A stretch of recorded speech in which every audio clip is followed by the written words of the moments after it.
Nay. Hmm. Nung dalaga ka, ilan ang naging jowa mo nung... Ay, gusto ko yung kwento na yan. Gusto ko yung tanong na yan. Naging jowa ko nung ako'y dalaga pa is 7. 7 sila lahat. Kaya lahat sila dami. mababait.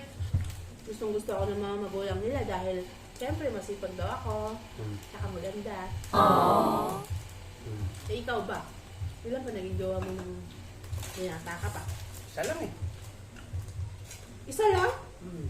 Napakahina mo naman. Ba't isa lang? Kaya lang, pati ko na maging forever.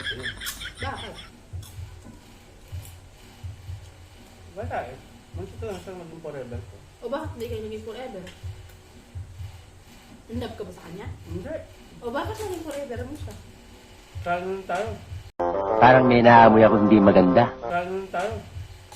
Tuloy mo yung kwento mo. Akala ko nga tinuloy ko yung kwento ko eh. Wala nga yun. Siguro in love ko pa sa kanya yan. Ah? Wala. Gusto mo ba maging kwento ka na lang habang buhay? Oh no! Tuloy mo! Nagtatanong na ako. Kainin ko ka simula't-simula. Eh, ba't yan? Ikaw. Nakbay yan, tubig. What? Tingin na yung kwento na yan. Ito kwento na yan. Oh, huwag ka na. Tuloy mo muna yung kwento mo. Baka maging kwento na lang ako. Oh, talaga ba? Kwento ka na lang. Pakinggan mo tinuloy yun. Ano na yung gawa mo? Bakit hindi kayo nakatuluyan? In-love na kanya. Ano? Choice mo lang ako ngayon? Ha? No choice ba? Ganon? Ay, apoy camera. Ayoko na ito. Alam niyo. Apoy camera.